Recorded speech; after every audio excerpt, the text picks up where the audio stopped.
Ricardo, you excited? I'm very excited. This is so awesome. And look at you coming in on a flight to be with us tonight. Super excited. Isn't that cool that we're able to do that? I know, it's incredible. We are waiting for people to come in, get on in here, because we are going to have an incredible night tonight. It is all about maximizing Ricardo 2024.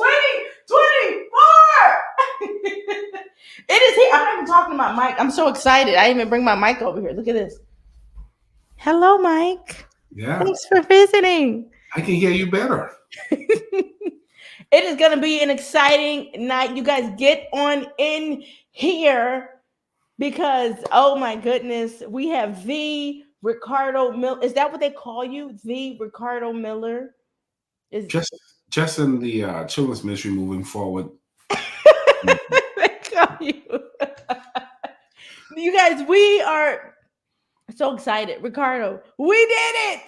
It's about to be 2024. I'm like, this is crazy. You guys, as you guys are coming in, get on in here. We are going to have an incredible night tonight. We are talking all about how to maximize your year in 2024 and how to make that your best year in children's ministry yet. You guys, we are going to open up this time for questions. I have questions for you, Coach Ricardo, but we're also going to open up time for questions from you. And on top of that, we have giveaways. Yeah.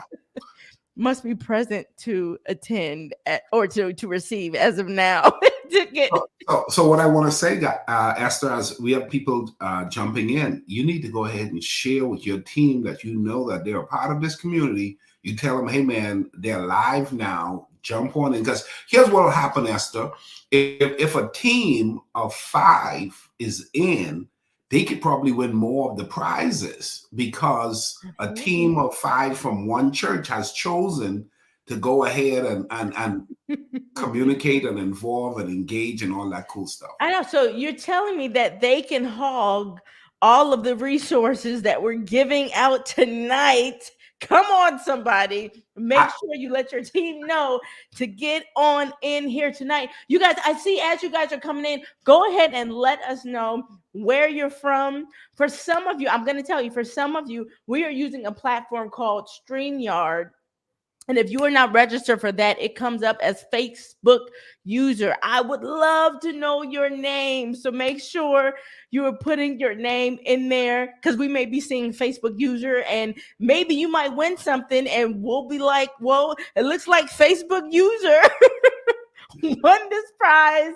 We want to make sure that we can get it to the right person. Go ahead and let us know where you are from. Man, Ricardo, it is our last conversation of the year. What an incredible year it's been as you guys have been joining us. Ricardo, I researched today because it just touched my heart. This year went so fast. Yeah. And I started to think about the incredible conversations that we had in the past 12 months.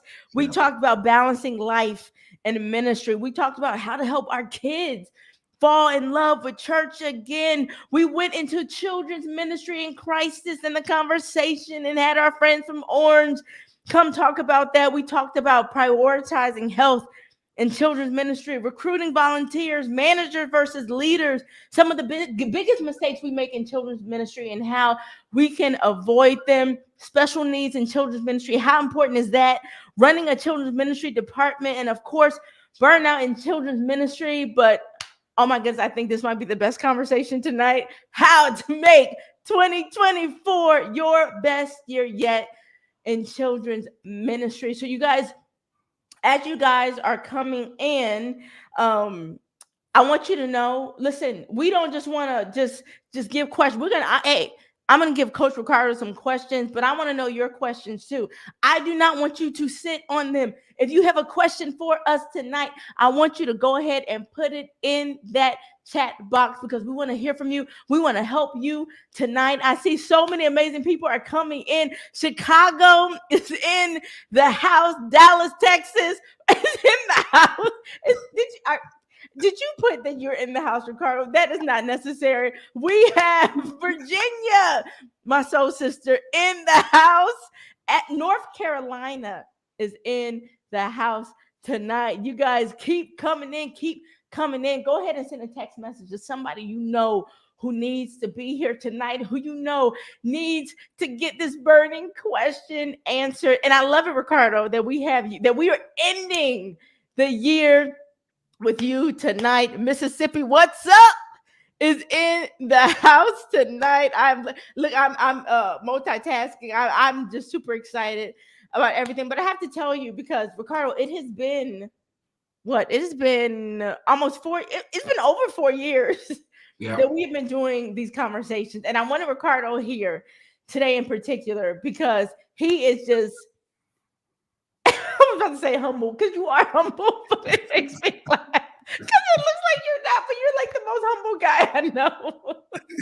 But listen, I have to tell you, you guys need to know, if you are here tonight, we've been doing these conversations third Tuesday of the month for the past 4 years, probably now over 4 years.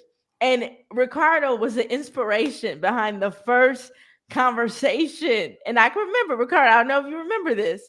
Ricardo has inspired me so much. He said, "Hey, Esther, you need to do these conversations. Children's ministry needs you." And I'm like, okay. So we do this conversation. Do you remember? It was about making God's word come alive for kids. Yeah. And I remember you just support me so much. I'm like, oh my goodness, this is gonna be crazy. This is gonna be nuts. People are gonna be like, who is this girl coming out here doing this? And we did it. And can I tell you, when it was over, I was like, praise God that this is over. Ricardo was the one who said, I'm glad you're glad that was over. You need to do that once a month for your entire life.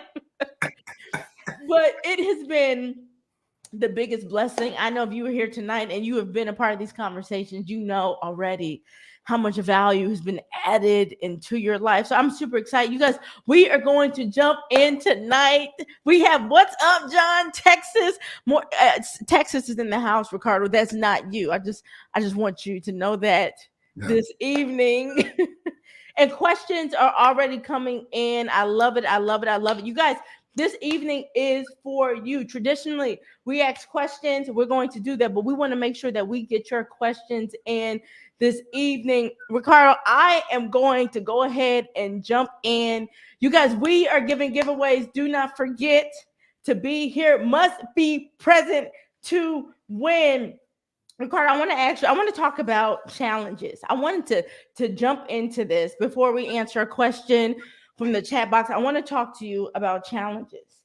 In your experience, what are some common challenges that children's ministry leaders face, and how can they overcome them as they go into the new year in 2024?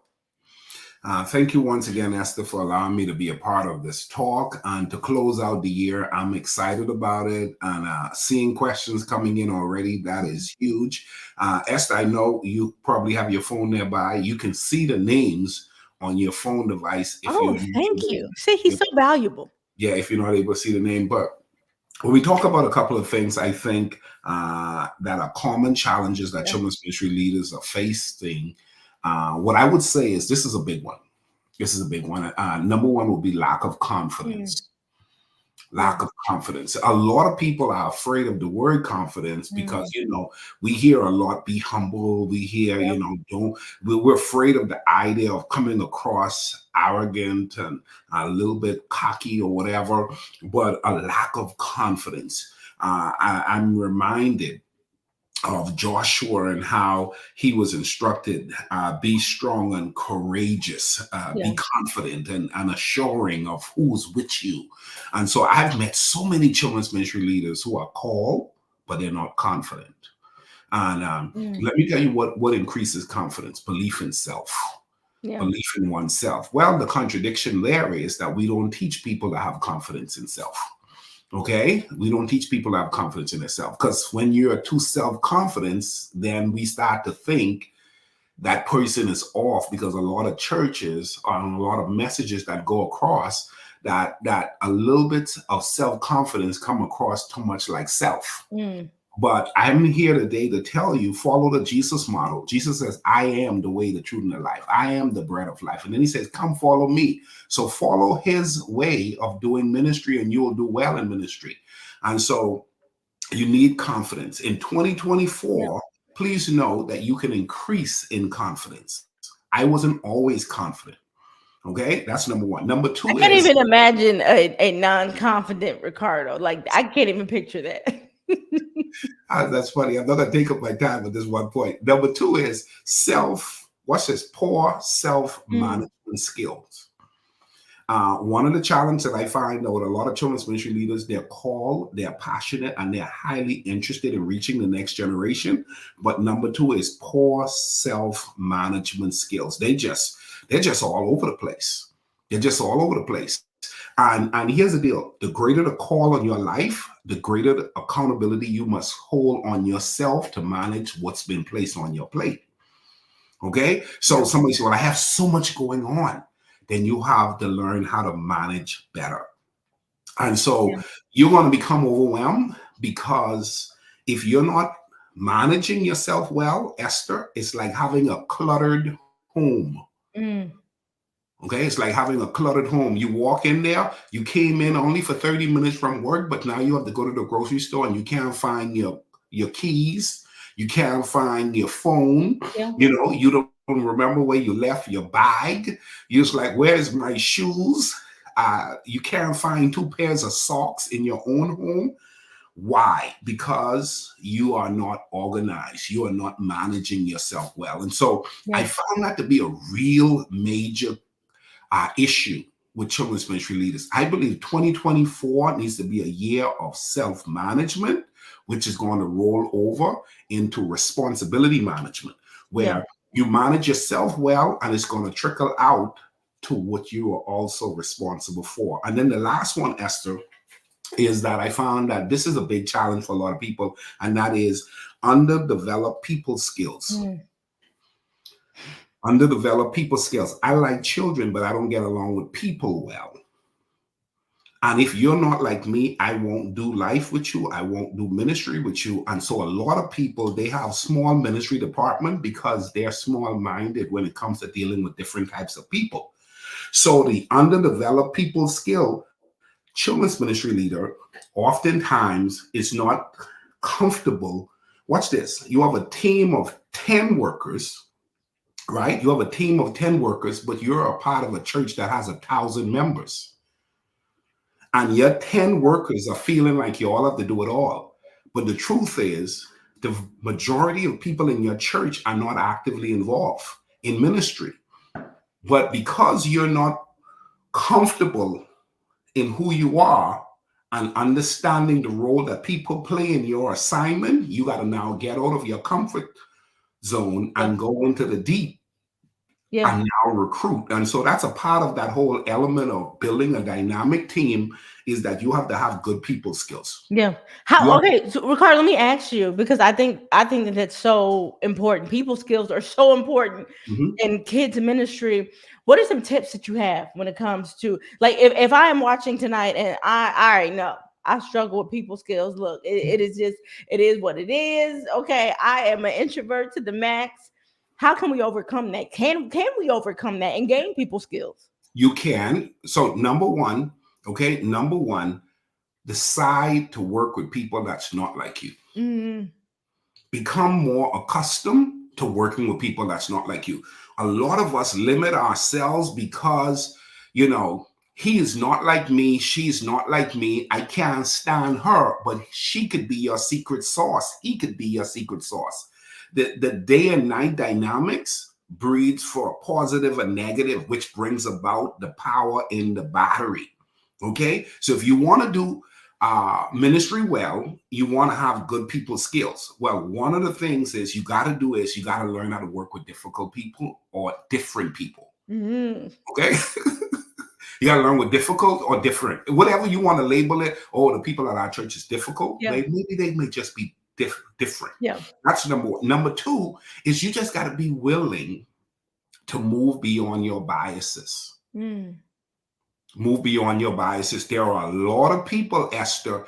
We have biases that we don't even want to admit. I don't like people who aren't organized. I don't like people who don't respond to emails. I don't like people who, this. I don't like loud people. I don't like funny people. I don't, I'm an organized person and I just want to deal with organized people. Well, you be in charge of what needs to be organized and let the other person be in charge of what needs to be exciting. You're not exciting. You're organized, but you're not exciting. As a matter of fact, you are boring. This is why I love Ricardo, okay? Because he would just go. You see how he pulled back, okay? He would just go in on you, okay? If you are watching and you have no people skills, but it hurts so good, y'all. So listen. You're gonna get so much tonight, Ricardo. I want to keep going into leadership skills and in particular leadership qualities. I want to ask you tonight, what are some essential leadership qualities and skills that children's ministry leaders should focus on really honing in on as they go into 2024, in your opinion? Number one, leadership skill is number one. Leadership. Mm-hmm. The statement is true. Everything rises and falls on leadership. Yeah.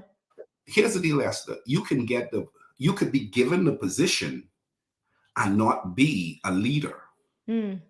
But the title labels you a leader. And Houston, the children's department has a problem because you can't lead. Yeah. Well, Miller, how did I get the role? Well, you got the role because you're called. Watch this. Watch this, Esther. You're gonna like this. You're David, but you're not practicing with the sling and the stone when you should. And hey, watch this. And you're not willing to do errands with your dad. You're not willing to watch the sheep. And now you've been anointed king, but you haven't done your due diligence to go play the harp, to be in the presence of the king, so you can learn protocol, so you can have an opportunity to glean from a king, because you're anointed to be king, but you don't know how to be king yet. So God is going to set you up to be faithful with little things. A lot of people have been given the role, but they haven't developed themselves to embrace the call. And it shows. So number one, I would say leadership skills should be number one. Here's the deal. If nobody's following you, you're not a leader. If nobody's following you. Now, here's what else you got to remind yourself. The greater the call on your life, the more you have developed yourself at a greater level of leadership. That means your church is a mega church, then you need to have mega mindset in regards to your level of leadership. But you could come from a mini-me church where you love children and your pastor knows you have a grace to serve kids, but you're at a big church now and they want you to lead in this church to do the children's ministry. But you're from mini-me church. You're from a small process or environment. And because you haven't learned how to develop at another level of management, you're frustrated. So leadership, that's number one. Number two is team building skills would be next. Here's the deal. You could be trying to become a better leader, but if you don't learn the importance of putting the right players on the bus, putting the right people in the seats, the best leaders know they're not good at everything. Yeah. But there are children's ministry leaders who pride themselves on trying to be good at everything, Esther. Huge mistake. Oh, watch this. They pride themselves. I can do it all. Your children's ministry is going to stay small and it's going to never maximize its potential because nothing significant has ever been accomplished by any one person. That's so good. Yeah. So if you want to do anything significant, you have to learn how to identify, this is what I'm good at. Then I need someone who's good at this. And I need someone who's good at this. Then I need someone who's good with this. Then I need someone who's good with this. That's called building a team. Now, here's the thing about this, Esther. This finger by itself, if I poke you, it'll break. But if I put this finger with these other fingers, these together can break you. I'm here today to say that whole concept of team building needs to be a major goal. There are a lot of children's ministry leaders, rather than taking time to read a book on building teams or spending time to build their team, they're doing photocopies. They setting up chairs. They're doing bulletin boards. Yeah. Come on. You have been called to build a team that's going to allow your children's ministry to thrive in Christ. Yeah. Number 3, Esther, and I'm done. Communicate with confidence. Do you know how many children's ministry leaders don't know how to raise their hands in a staff meeting? When their pastors come in the room, their lead pastor come in the room, they get all reserved and get all pulled back. You know, it's a shame. If they want to be asked to come to the front in the church and to speak with confidence about the top 3 things that children's ministry leaders, children's department need, most children's ministry leaders don't know how to be an ambassador in the moment to speak to the demand, but you're the leader. You're the leader. Now, here's the deal. You may be the leader, but not the best communicator. You can learn to become a better communicator. You can learn to communicate with confidence, or wisen up and say, Pastor, thank you so much for having given the children's department an opportunity to speak to the congregation, but I'm not the spokesperson for the children's ministry. Susie, come on over here. And Susie is a PR expert at our job. And Susie is going to represent children's ministry and tell us what's going on in children's ministry, Susie. That's called building the team and allowing someone who can communicate to communicate for you if you haven't developed yourself like that yet. I love that. Oh my goodness. Y'all, I already know. I know so much value is being added to you guys. We got fire emojis that are going up in the chat box. I love that because I think that is such a huge issue in kids ministry, Ricardo. This one man band thing of us feeling like we have to do everything. And a lot of us unintentionally build a culture that is completely around us. And it's not like it's not people around us to help us, but we have created a culture to where they have gotten used to one person doing everything. So they don't want to do anything. They don't have to. This is the set culture, right? Yep. Hey, Esther, you know, some people say, that's my team. And I tell them, you know, yeah, it may be your team, but it's the lowest level of a team. And what I call a low level team, Esther, is people who don't move if you don't say anything. That's the lowest level of a team. That's people who don't move. Watch this, Esther. You have 5 women that's on your children's ministry team, and they don't get out their car until you pull up. Wow. Now, 2 of them has keys, but they don't get out of the car until you get. It's like they open the door, sit in the lobby of the children's ministry area, but won't turn on the lights and set up the room because until you show up, they ain't doing anything because they're helpers. They're not a trained, developed team centered around understanding various responsibility to deliver a service at an expected time. Oh my goodness. I love this. I wasn't going to mention it, but you already did. Tell us the difference. What is the difference between helpers and a strong team? I love that you mentioned that because I think for so many of us, it's so easy to take those who do help us and say, "Oh, I have a team. This is my team." What's the difference, Ricardo? So helpers only move when you tell them to move. Team members know their role and are willing and ready to perform whenever the task is at hand. So you said, man, I got 10 people on my team. I'm so excited. But if they don't move until you tell them to move, they're called glorified helpers. And we all need helpers. Yeah. But if you want to win a game and you want to do well, you want everybody to have a role, just like the fingers. Yeah. Listen, you take off any one of these fingers, they will label you disabled, you handicapped, just because it changes the dynamics of the ability to function with these hands. Each one of these fingers are different for a reason. And everyone on your team needs to be there with a distinct reason. Someone is good with that high energy kids. I saw somebody ask about the high energy kid. If you are low key and the child is on 10, you need to go recruit some workers who are on 10 so that they can work with kids on 10. Mm. And those two energy merges and that room will connect at a whole nother level. But Yeah. if you are not a high energy person, but now you have kids who are on 10, you're going to cause all the kids to have to take medication to come to children's church because your style of ministry is a little subtle. And Yeah. that's okay. But children, all the children are like that. So look at your team.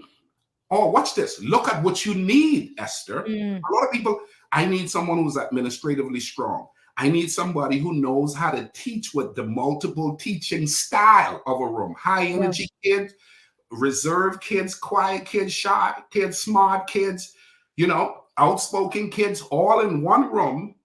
I need someone who has the skill set to know how to connect with all those kids. I need someone who knows how to communicate with the church office and comply to the process of requesting a check and filling out background checks, and also making sure that we comply with the building procedures. But the children's pastor don't need to know it. Watch this, Esther. All children's ministry leaders don't know how to plan events. So you may want someone on your team to plan VBS, plan the Christmas program, plan the summer camp, plan the Easter this, or plan the fall festival. Bring someone on your team who is event-centered. Bring somebody on your team who is strong with curriculum, who understand the power and purpose of teaching kids at a very healthy place. I love it. Okay, Ricardo, I'm gonna dig into you a little bit more on that one. How can we make sure that we are communicating effectively? I'm throwing a curveball at you. Mm-hmm. How can we make sure that we're communicating that effectively when it comes to, okay, we're putting someone in charge of this, how can we really place those roles correctly and make sure that we're delegating clearly? Okay, we'll write this down for those you are writing in the comment section. Repetition is the mother of learning. Over communicate. A lot of times people say, Esther, they say, well, I told that lady at Jesus Christ, she still didn't get it. I'm going to go ahead and do it myself. What you have to do is you have to realize you're going to have to keep on saying it until they get it. But then you have to get creative on how you're saying it. So you post it in your Facebook group. You put it on the bulletin board. You send it in an email. You train it in a meeting after church. You train it in the briefing before church, and you train it during a workshop. And then you bring in somebody to come and train that same subject. And then they say, aha, we got it. But you took the time to develop the persons to capture what they need to know to win in this respective area. A lot of people are impatient to teach. And this is the mistake we make about teaching as well, Esther. When we get it, we perceive everyone should get it just like we got it. When the truth is, some people learn differently. Some people, you got to tell them 4 or 5 times to get it. And because we have mastery, we have figured it out. We figured, you know what? It's just easier for me to make the copies. It's just easier for me to set up the room. It's just easier for me to go buy the kids' stuff. It's just easier for me to organize the event. Versus, I'm going to take my time and I'm going to teach this lady. I feel she's graced for it. I feel that she can do this, but I'm going to have to be patient to help her so that in time, Esther, when I say, come follow me, come be a part of my team, and I will make you something you couldn't see yourself being in time. Oh, I love it. I love it. I love it. I know you guys are loving this too. We are talking about all things children's ministry, making 2024 your best year yet in children's ministry. Ricardo, I love all of these things that you were talking when it comes to leadership and building strong teams. And it really makes me think of our friend, Jim Weidman, who came out with this book, Authentic Leadership That Lasts. You guys absolutely love this book. Our friend Jim, Ricardo, you know Jim, he is a veteran, okay? I love Jim Weidman. What they call Jim, Ricardo? The Godfather of children's ministry. You know, Jim once told me, he said, you know, Esther, if you live long enough, they'll start calling you the Queen Mother of children's ministry. But you guys, this book is absolutely amazing. If you are struggling with leadership, if you have not read this and got your copy of this, you need to get this. Jim has so graciously offered this book, a signed copy of this book. So do me a favor. If you put in Authentic Leadership that lasts first, you are going to get a copy of this book. You are going to win this book. Jim has been so gracious, Ricardo. I have to tell you that he has even offered to give a free coaching session away that we are going to give away at the end of our time today. So if you put that in, okay, you are going to get that copy. I see that the Bahamas is in the house. Ricardo, I will make you responsible for that. Colette was the first one, I think, got it. Did Clint get it? Yes. Oh, I love it. I love it. Okay. This is awesome. Bridget, authentic leadership. That last. You said at last, but girl, I knew what you was talking about. I love it. You're gonna get a copy of this. Listen, Bridget, I'm gonna tell you. You know, Bridget, she one of the people they merged the names Clint, Bridget. We love you anyway that you do that. Listen, please don't just put this book on the shelf. Read this book. It was created to help you to succeed. So make sure that you read this book. Congratulations. We got more giveaways to give away today. Super excited. But Ricardo, I want to keep this train moving. Can I see a question? Can I ask you a question that's in here? I think that you answered the one about a lot of energy from Joe. Is that correct? Kids with a lot of energy in our classroom. We did that one. Okay, so another question. How do you recover from church hurt? Oh, this is so good. How do you recover from church hurt and not take it with you into the new year? What an incredible question, Ricardo. Share with us. You know, the Bible says, Esther, guard your heart with all diligence. You know what?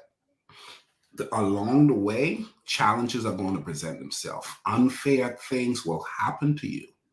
And if you guard your heart, you'll be able to navigate those difficulties and be like Joseph and say, what you meant for bad, it hurt me. And having been hurt is real. But the truth of the matter is the person who has guarded their heart and put their trust in God to say, God, I don't like what they did to me. I don't like how that felt. That really was wrong. But we are believers. And if you're a believer and you read the word of God and you've read Joseph's story, Joseph would have had brotherly hurt, family hurt, employer hurt, country hurt, cellmate hurt. You see what I'm saying? He got all kinds of hurt. But along the way, Joseph guarded his heart. And so how do you prepare yourself for 2024 in regards to church hurt? You say, God, help me to mend the brokenness that's been dealt with in my heart. Yeah. And maybe you did not initially did the work to guard your heart prior to the hurt. Now, over the next few days and weeks, you start working on, Lord, help my heart to be mended, sure that I don't continue to carry this hurt. Because a guarded heart presides within a person God can still use. But when your heart has been damaged and hurt and you hold on to the hurt, it hinders you from being available. Yeah. Wow. That's so incredible. Ricardo, for those who are watching, dealing with church hurt, listen, you guys, we just answered a question. If you were watching tonight, maybe you jumped on, you hopped on. We are giving you an opportunity to ask your questions. Maybe you have already identified, man, I am super weak in this area and I need advice as much. And as I'm trying to grow and to do this, I keep hitting this wall. Listen, we want to be able to answer those questions. We have the coach, Ricardo Miller, absolutely incredible voice in all things effective living. I'm gonna just throw it out there, Ricardo. I know. Listen, he got white hair. Okay, he is a veteran in kids ministry too. As debonair as it is, okay. And we are here to help you tonight. So if you have a question, go ahead and put it in that chat box. We're going to be going through that throughout and looking at these questions and making sure we're answering that. But in the meantime, Ricardo, I want to jump into professional development because I think that is so important and that is so lacking in kids ministry leadership. So here's the question that I have for you. What role does continuous learning and professional development play in being a successful children's ministry leader? And how can we be better at prioritizing that, right? Because we be saying all the time, yeah, the new year coming, I'm gonna make sure that I'm a growing leader. And then it hits us in the face. And that's the first thing we throw out the window is growing. So speak to that. I'm thinking of this statement: when you stop learning, you stop growing. And so, because that is so true, when I stop learning, I stop growing. As a children's ministry leader, I need to become a lifelong learner. Go ahead and confess that right now. You're in the comment section. Go ahead and put that out there right now. I'm going to be considered a lifelong learner. If you're not already there, say it. Or if you're there, say, I am a lifelong learner. You need that in your arsenal. You need that in your mind. You need that in your heart. When you stop learning, you stop growing. Not only do you stop growing, your department stops growing. The area of responsibility will start to feel the underdeveloped factor starting to show, because everything's changing, but you're not going to be changing for the better because you're not growing. And you're not growing because you're not learning. So I believe, Esther, everyone should attend at least one major children's ministry conference a year. Yeah. Okay, everyone should attend them. And the reason why you should go to a major children's ministry conference, someplace where they're talking above where you are. One of the things that I teach, and you know that you like this principle, it's impossible to put your hands in a bucket of glue without some of that glue sticking to you. And so people who are lifelong learners, people who are willing to be in an environment that is pushing the envelope for growth and excelling in all things children's ministry, will be okay going to conferences. It's a good thing to do.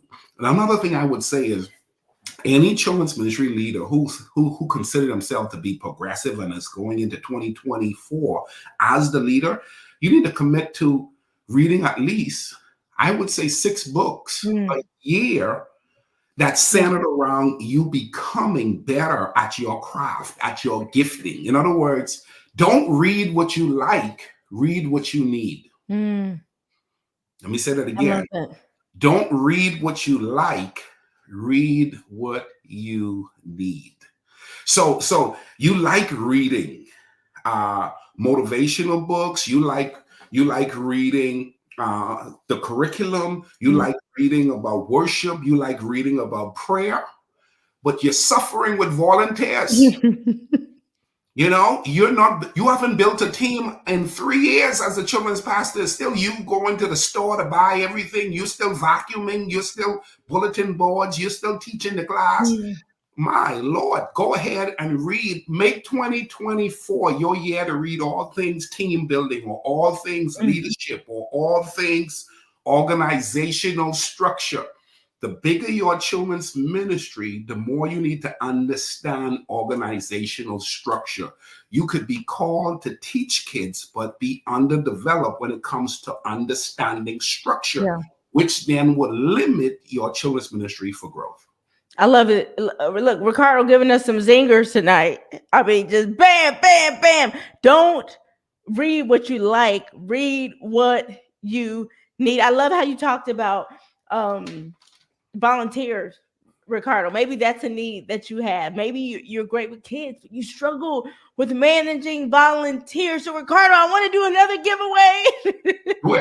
Okay, so this is really funny. So, listen, you guys, there is an incredible book, The Volunteer Playbook. I made a joke with Ricardo about this because I think this book is so good. I have 2 copies and I could not find them anywhere. And I wanted you guys to have this book. So listen, we have partnered with Nick Blevins, with Ministry Boost, all about boosting your ministry and taking it to the next level. He's come out with this amazing resource, The Volunteer Playbook. I wanted you to see what it looked like.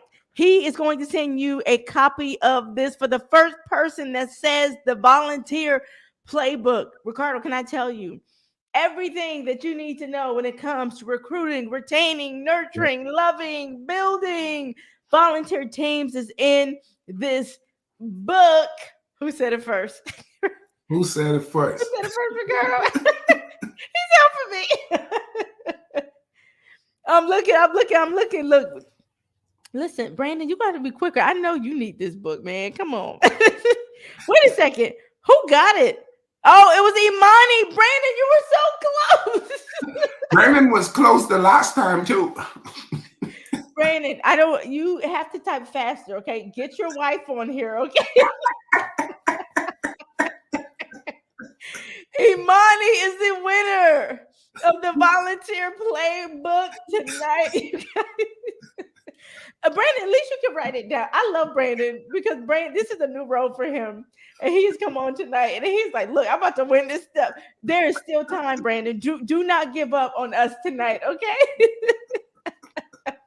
Congratulations, Imani. You are going to absolutely love this book, The Volunteer Playbook. I want to move on. I want to see a question. I saw a question in here and I want to answer. I want to get to as many questions as possible with the time that we have. And I thought this was a really good question. I think this is Crystal. I think she put that in there. Forgive me if I am wrong. Yeah, my girl Crystal. Okay. How do we know when it's time to quit? My health has changed me so much. She's talking about diseases and how these diseases have made her feel completely incapable of doing what she's done for the last 15 years. Mm-hmm. I'm stuck between not letting my illness stop me and passing it on because I can't handle it. Ricardo, speak to that. When do we know it's time to kind of pull back? Well, and probably number one would be, and first and foremost, let me say, I'm saddened that you're finding yourself going through this difficult time in your life where your health is being challenged to the point where you may not be able to do what you've been accustomed to doing. And so my prayers are with you. But number one is, one of the ways you know that you're done is when you don't have anything else to give. You're like really, like you're trying, but you know the well is empty.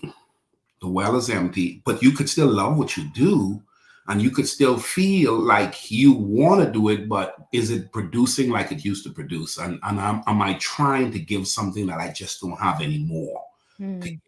That's number one. Number two is, maybe the way you've been doing it is in the way. So it may not be that you need to leave the scene and not engage in ministry anymore, like what you've done in times past. Maybe you may need to become an overseer of the children's ministry and not the doer of children's ministry. Maybe that 15 years plus have allowed you to have the understanding on what should be done to help develop others. So that's going to pull on you from a different position. And so I believe a person should pass the baton when their time is up, or God says you need to transition. And those are my two angles for reason for leaving a scene. One, your time is up, in that God says you need to move on. Or two, you feel like your well is empty and you have nothing else to give. Other than that, I think sometimes we just need to change our approach on how we've been doing ministry. And maybe in your case, you may not need to bow out. You may just need to reinvent yourself. And so reinvent yourself to be a leader of leaders. So no longer are you in the room doing things. You're like a superintendent. You're like the boss of bosses in the space of children. And it's possible. I love it. Ricardo, I want us to move on to talk about something really important. But before we do it, I see we have another question. You guys, if you have any questions, listen. I want you to think about those questions. I want you to throw them in the chat box. We are trying to answer as many questions as possible to help you to feel equipped to be able to go into 2024, hitting the ground running, so that 2024 is your best year yet in children's ministry. Before we go into something new, Jane, I know Jane is here from Africa. Listen, I'm always shocked at the amazing people that we get all over the globe who want to grow in children's ministry, in their leadership. So, Jane, I want you to think about your question, because you said, how do you convince leadership that family Sundays are important? And you have an example kids can go to my church too. Can you clarify that just a little bit on exactly what you mean while we talk about this, and then we're going to come directly back to your question, because Jane, I know that you are watching. You guys, if you have questions, go ahead and put them in. Ricardo, I don't want us to get out of here without talking about senior leadership, because I Okay. think it's so important. I think the future of children's ministry leadership, I think that we forget about the leadership part. We forget about these important elements of actually leading, that the future of children's ministry is not just knowing how to be good with kids, but knowing how to work well and to be a good leader and how to work with other leaders. Senior leadership is so important in kids ministry. I want to ask you, from your perspective, what advice do you have about working with senior leadership for our kids ministry leaders who are watching as they're going into the new year? Maybe they have a kind of difficult relationship with senior leadership or their senior pastor. Maybe they're super supported. Speak to us on that. Okay, Esther, John Maxwell wrote a book called 360-Degree Leader. And I think it would be a really good read for someone. Hello. Okay. Okay. I didn't even know you had that book there. But yeah, Maxwell, here. it's a great book. It's one of my favorite. And here's the reason why. Because a lot of people don't realize that, yes, you are a leader, but you're not the leader oftentimes. And you have to learn how to be a leader under a leader. You know, let me say that again. You have to learn how to be a leader under a leader. And sometimes you have multiple leaders you're under. And so it's important. John Maxwell talk about leading up, leading across, and leading down. Yeah. Most children's ministry leaders, Esther, they only know how to lead down, if they know how to lead. If they know how to lead, they only know how to lead down. The idea of leading across is now coming to the surface. So there are a lot of people who are now building teams around them to do well with them. So you're surrounded with other great minds. That's leading across. But then leading above is what I want to dive into, because I think first and foremost, you got to realize is, what is it that my leader is expecting of me? Yeah. Not what I'm wanting from them. What are they expecting from me? And a lot of time there's this tug of war of attitude and spirits and will and interest occurring, because you want something and they want something, and you're trying to persuade them when you need to capture what they're trying to say first. There's a statement that called seek first to understand, then to be understood. So go in there with this understanding of find out what your leader wants. Okay. And here's one of the questions. Oh, he told me. Then watch this. Are you hearing what they say? So watch this. Ask this question when they respond. So am I hearing you correctly? Am I hearing you correctly? Right? So find out what your leader wants you to accomplish. Number 2 is try to lead from their perspective. Try to lead from their perspective. What is their why for their request of you and your team? Because here's the deal. There are a lot of leaders in children's ministry, they say okay, but their heart's not in it. And when they meet with their team, their efforts is not genuinely showing up like they believe what they're about to do should be done. So if you don't believe what you should be doing is what you need to do, it's going to affect the end result. And so try to lead from their perspective. Let me see if I understand. And then the last thing I would say is study them to find out, how do I influence them without being demanding and manipulative? You know, how do I influence my leader without being demanding and manipulative? It's possible. That's why John Maxwell book will be a good read. But you can have your way when you learn to trust their way. When you learn to show them, hey, I've done it your way. Do you really want to hear what I'm suggesting? Then there is also a place where, Esther, What most people don't realize, your leader will hear you better when you have more results of wins under your belt. You want to have your way, but you don't have no wins. Hey, let me tell you something. I remember early on when I first started in children's ministry and I was winning, and the youth guy was so angry and so hating on me. And he wondered how come my budget doubled and how come they gave me more space and how come they bought up the children's ministry around, how come they did this, how come? Because when you're winning, when you're meeting the objective of the church, when you're connecting with the heart of the pastor and his commitment to children, he's going to give you what you want. But if you're on your own run with your own ideas, trying to establish what you think should be done, and you don't have no wins under your belt, the person who don't have no wins under their belt won't get often anything granted to them. Yeah.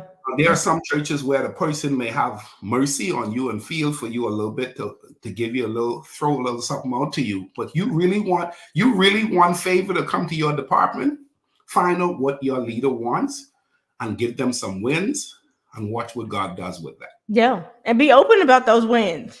Stop being shy. Hey, here's what I teach. Here's what I tell my team. Listen, the staff, the pastor, the board, they can't celebrate what they don't know. So somehow, even though the people who I shouldn't even have who I don't report to, I leak it to. I leak it to. Listen, Esther, every now and again, I leak a newsletter, a praise report newsletter to the church board. Every now and again, I leak to the media department what's exciting happening in children's ministry. Every now and again, I send something directly to the pastor. I just thought you should know, even though that I'm not. He's leaking. Are you in politics? I love it. They're like, leak those wins. You guys, okay, so Jane, I think you have clarified your question. I love it when we get people all over the globe who come to be a part of these conversations. I'm like, man, Ricardo, we have to, someone who up at 0 o'clock has got to know the answer to their question. So Jane, if I am correct, I'm going back to your question because I want to make sure that we get to it. And I thought that was really good. And Ricardo, I'm really interested in how you answer this one in particular, because I know we have some cultural dynamics here too. How do you convince leadership that family Sundays are important? Okay. So the example she's given is kids going to the main church too. That is not always just about them going outside in a tent, maybe, but maybe them being a part of the greater body. I think even a bigger question is how, when it comes to, I think what you're saying, Jane, really has to do, how do you sell this vision? You have this greater vision. How do we do that? Speak to this for Jane. First is why do the pastor want the kids out of the church? If it's a capacity issue, they ain't coming. If the church already hits capacity with the adults, then bringing the children from the children's space to the adult is not going to happen, because we are capacity with adults. That's number one. Number two, if the pastor is just really a teacher and doesn't have very little interest in distractions and doesn't see the need for children being in the sanctuary because he has a grace for adults and he feels as though children need to be in a space where the workers are trained to teach the kids, he's not going to bring them over there. Then the third one is maybe there is space and maybe the teaching style can be something kids can lean into once a month, but the children's ministry leader needs to help the pastor to understand, hey, pastor, we are training. So you help to educate and help the pastor to understand. We're training and to raise up a generation of kids who are going to come to the adult church eventually. A children's church where the kids are too disconnected from the church can ultimately find themselves feeling misplaced when they do go to adult church. So sell the vision of helping them to understand, helping them to understand. We want our kids to learn that the ultimate place they're going to end up is in adult church, because they're going to become adults. So I would say you want to find out those first two answers, and then third, you want to identify why wouldn't he want occasional moments to help kids and families to worship together, and then leak. Go back to that leak again. Leak a couple. Hey, Pastor, I just read this incredible article on bringing kids into adult church on fifth Sundays and why it's important. Oh my goodness. This was such a great article. Something for you to pray about, Pastor. It's not a force, it's a suggested read. God bless you, Pastor. Love you so much. Thank you for believing in the children's ministry. Wow, that's so good. Jane, I hope that answered your question. You guys check this out as time is going down. Our friend Brittany Nelson, who is just absolutely incredible and adorable if you meet her in person. She is, and just this amazing heart for kids, founder of Deeper Kidman.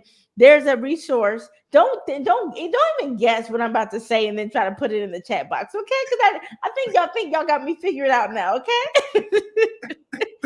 But it is called Time to Update, okay? And she wants to send you a signed copy of this, and she wants. Hey, Esther, watch it. I'm putting my name in. Look, please, somebody did that last year, okay? They were the guests and they put their name in first. Time to update, you guys. 7 areas to integrate digital discipleship into your children's ministry strategy. How many of us know that we are dealing with digital natives?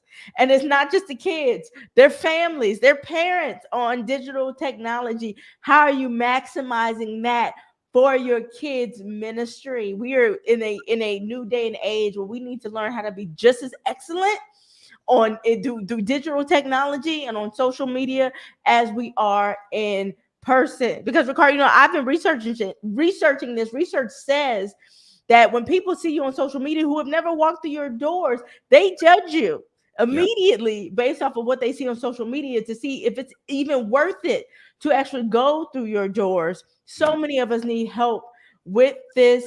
I am gonna make sure. So look, somebody trying to cheat off.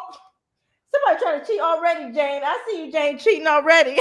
Hey, the first person is Angela. I didn't say what to say yet, you guys. They're cheating. I'm going to tell you what to say right now. You need to say digital. You're so funny. Look at me like this. Look, y'all thought y'all had me figured out. There's more to me than meets the eye. All right, we have. Who said it first? Oh no, I need to go to the comments. My comments. Okay, who said it first? Who said digital? Brandon said he already had this. I'm glad to hear, Brandon. Andrea is laughing at us. Okay, who said digital first? I'm looking at it was, is it Tanisha or Tunisia? Tanisha. I think, forgive me if I'm saying your name wrong, but you got it. She's the first one who said it. I'm going to call you Mrs. Thomas. How about that? All right. Congratulations. You are going to get a signed copy of this resource. You guys are watching tonight. Listen, in order to get this copy, you need to send me a private message. So to make sure that I get your information so that we can actually send this to you. You can email me at childsheart83.com. You can reach out to me at esthermoreno.com and say that I won this resource and give me your information because we want to make sure that this gets into your hands. We have some amazing kids ministry influencers and leaders who are hungry to get these resources to you. So super glad. Ricardo, I want to make sure that we don't have any last questions, you guys, to put in this. I want us, you ever try to keep a room full of toddlers happy? That's politics. Ricardo, you be talking and this chat box just be sitting here entertaining me. Somebody said, I think you're talking about my marriage. One of these. It's just hilarious. Listen, okay, you guys, Ricardo, before we give out this coaching, this free coaching session from the Jim Whiteman, who is so graciously offered to give this out. He is absolutely amazing.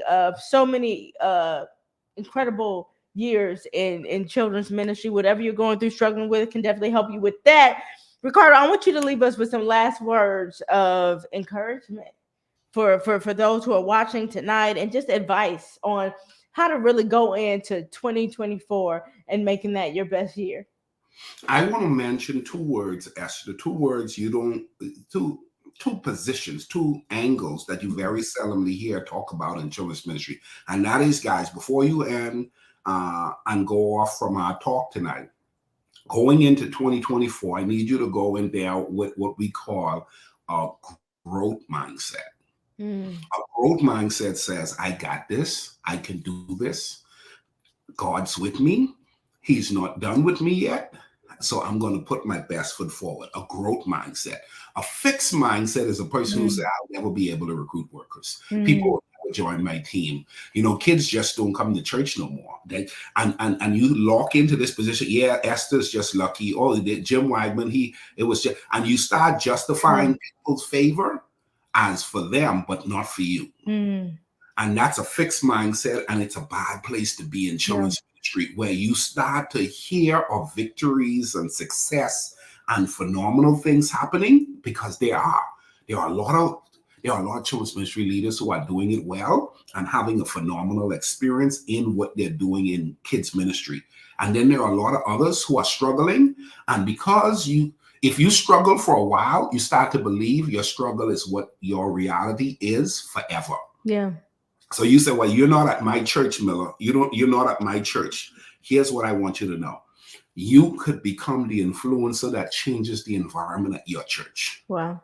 But you're going to have a growth mindset. Don't have a fixed mindset. A fixed mindset says, I can't change and the situation won't change.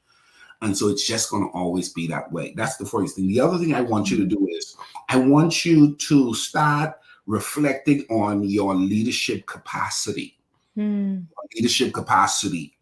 Where are you in regards to what God can do in and through you? Here's the deal. Your department will go no further than your leadership capacity. So there are some people, I only can work with 3 people. That's a capacity issue. But if your department is needing you to work with 12 people on your core team, but you only work well with 3 leaders rather than 12, you will force 3 to try to push out the efforts of 12, which burns people out and overextends them. So your capacity matters. Now, here's what I know. You can increase your capacity. Okay, but you have to study your capacity. You got to ask yourself, hold on, I've been working with 12 leaders for too long. I need to go to 24 leaders. I need to go to 36 leaders. I need to go to 52 leaders. I need to go to 72 leaders. I want to be the leader. When my pastor says we go on the second service, third service, or second campus, or third campus, the children's ministry was built for it. I can handle another level. And last but not least, allow someone to help you to do what God's called you to do. That's better than you. If you're not surrounded by some people who can replace you, and you've been doing it for a while, you're probably doing it wrong. You want to surround yourself with others who, when you eventually pull off the scene, you could say with confidence, greater works will you do. Wow. Absolutely incredible. You guys, get yourself some help. And I love that, Ricardo, because that is such a lead way to our last giveaway this evening. I cannot speak about how much coaching is important, how beneficial it is. Ricardo, I don't know if you remember a young children's ministry leader who reached out to you many years ago because she wanted help in maximizing her efforts in her children's ministry. It was me. If you guys haven't picked, it takes you a while to get things. It was me, and I reached out to Ricardo several years ago. And years later, it has blossomed into this incredible friendship. But I cannot tell you how important coaching is, how important it is getting help from others, from seasoned professionals who want to help, who put themselves out there to help you to succeed, because we are all in this together. I love it that Jim has so graciously offered this with his coaching program. So listen, if you are out there and you're like, man, I need some help, okay, in kids ministry, if I could just share my situation and get some advice and in a coaching session, okay, get ready. I'm going to tell you what to type in there. I feel like so powerful right now. It's bothering me. Like I'm just turning into a power freak right now. Okay. I want you to type, I need some help. Whoever puts that in first, That's a good one. I need some help. Then you are going to win this coaching session. I need some help. Brandon.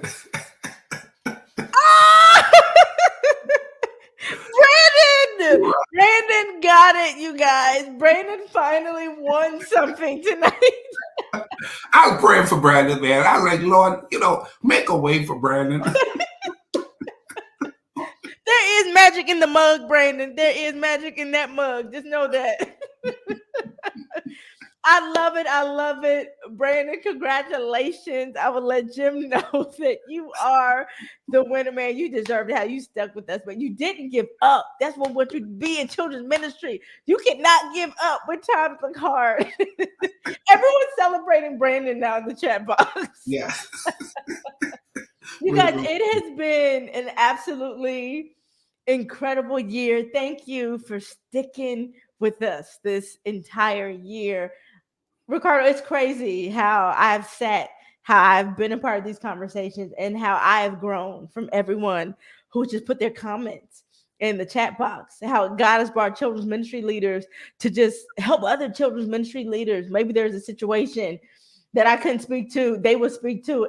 It's been a dynamic year, y'all. And I will tell y'all what's coming next. We got something really exciting that's coming next, but you're going to have to stay tuned. We are excited. 2024 is almost here. You come on, y'all. We got to finish this year strong. Thank you. Listen, if you are here tonight, you are finishing this year strong and you are committing to being a growing leader. And we so appreciate that. I want you to remember, I said this morning, I don't care what you're going through. You are not alone. You are not on an island all by yourself. Okay, that we are all in this together. So thank you for hanging out with us this year, and we will see you next year. You guys have an incredible evening and Merry Christmas, and we are praying that you guys will have a happy new year. We'll see you later. Bye-bye.